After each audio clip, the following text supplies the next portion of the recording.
Welcome to UNF Morning. I'm Sarah VanSant. This is a show that wakes you up in the AM and keeps you informed about what's happening on our beautiful campus and around our city. Well, feelings are still a little sore today following a campus protest. Members of the African American Student Union gathered here by the Student Union Plaza yesterday afternoon. They object to the selection of freshman Tori McGleskey as assistant director of the agency, mainly because he is an underclassman and lacks experience. He was picked for the post by Student Government President C2 Balkatoria, even though the SG Advisory Board recommended another candidate.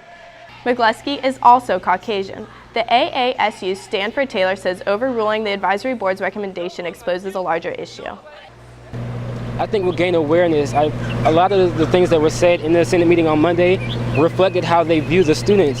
The Senate president said that, their voices don't matter. Their judgment doesn't matter. They don't have good judgment. But we're the people you're supposed to be representing, and so you're our voice in Senate, and you're saying that we don't matter. Then why did you run for Senate in the first place?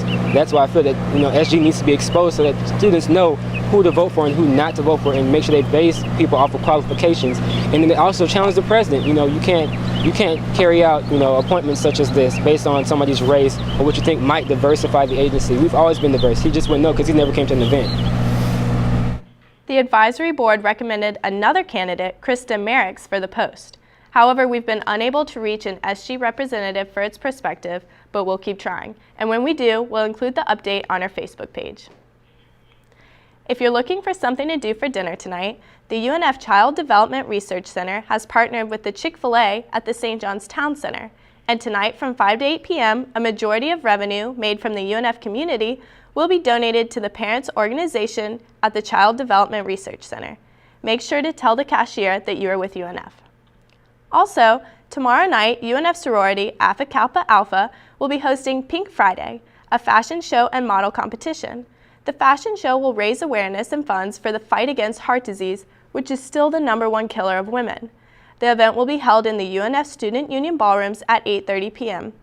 Tickets will be $5, and all profits will be donated to the American Heart Association. Do you want another great way to give back to your community? Well, it's time to lace up your sneakers and get ready for the UNF Swoop the Loop 5K race this Sunday. The race will commence at 9 a.m. in the UNF Arena. Sign up is free for UNF students and $20 for the Jacksonville community. All proceeds will go to support the UNF's Disability Center. We at UNF Morning are looking forward to the weekend, much like our viewers. So in order to plan ahead, here's the 6-day forecast.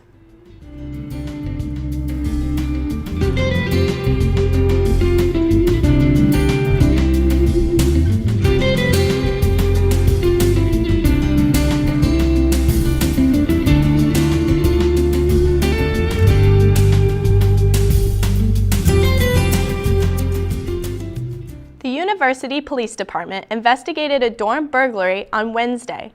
What makes this different from most reported thefts on campus is that the dorm being burglarized was occupied.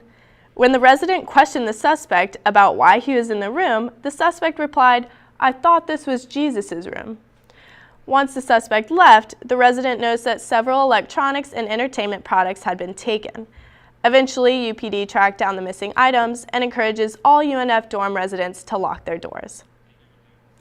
Well, that's a little scary. It is. I hope you have some better news for us. What do you have for us, Kayla? Well, I do. I was looking at the weather, and it's a good thing it's going to be so nice out because we have a lot of water sports going on this weekend. So let's check those out.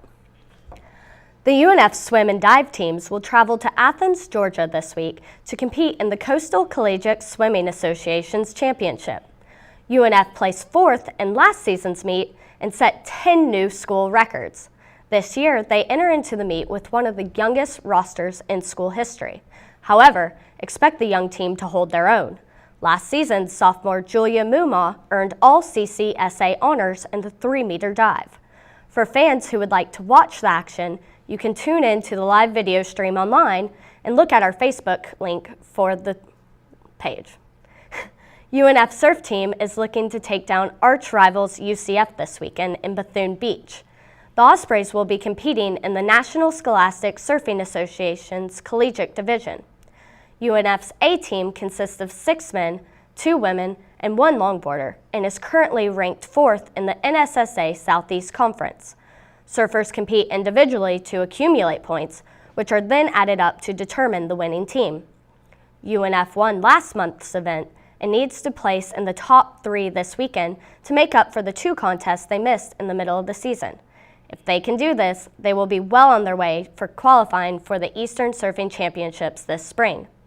Also, it's worth mentioning that UNF's softball team beat UCF last night 2-0. Freshman pitcher Courtney Radke tied the school record for strikeouts with 16. This improves the Ospreys' record to 1-5. That's all I have for sports. Back to you, Sarah. Thank you for joining us on UNF Morning. See you next time, Jacksonville.